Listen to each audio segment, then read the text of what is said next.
حاكماتك الله قريب ما راهيش طاقتك، راهي دايره فيك التير وانت تحت القطنيه وتكح وش صاري فيك ومنا والمشاور ومنا البرد الكحه قراجم حي مكمل عليك.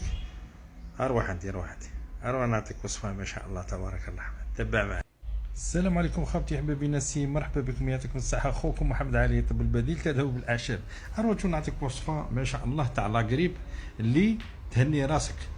شوف السلام عليكم. هاد الوصفة مهمة وبزاف ديال الناس في امس الحاجة لهاد النوعية ديال الوصفات، كنتمنى تبارطاجيوها. ما تنساوش راه الدال على الخير كفاعله. من المضرب تكمل معاه.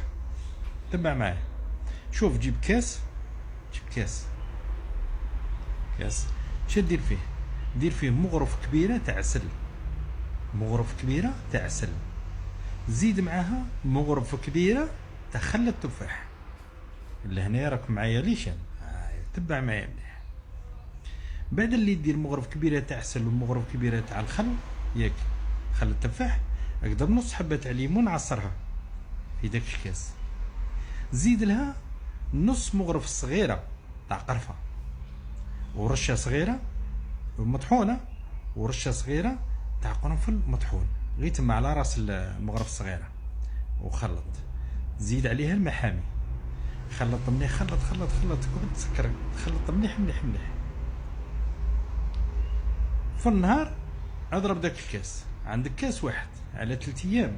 شوف يا ودي تقول كنت تكذب حاجة ما تبقاش، ني لا قريب ني لا بعيد.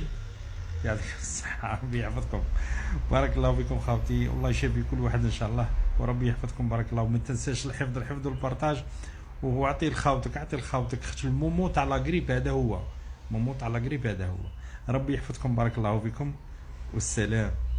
الا وصلتي حتى لهنا كنتمنى تضغط على زر اعجاب، كنتمنى دير لنا شي تعليق زوين وتخلي لي الراي ديالك في هذا الموضوع هذا. راه كنحاولوا ما امكن نجيبوا لكم فيديوهات اللي كتحتوي على معلومات مفيده وقيمه، واللي بزاف ديال الناس محتاجين هذه النوعيه ديال الفيديوهات، وكنحاربوا في نفس الوقت الرداءة والتفاهة اللي في مواقع التواصل الاجتماعي. الا كنتي اول مره كتشوفني ضغط على زر اعجاب، خلي شي تعليق زوين، دير متابعه للصفحه، هكذا ان شاء الله غيبقى يوصلك ديما الجديد. صلي على رسول الله، نتلاقاو في فيديو جديد. شكرا لكم، السلام عليكم.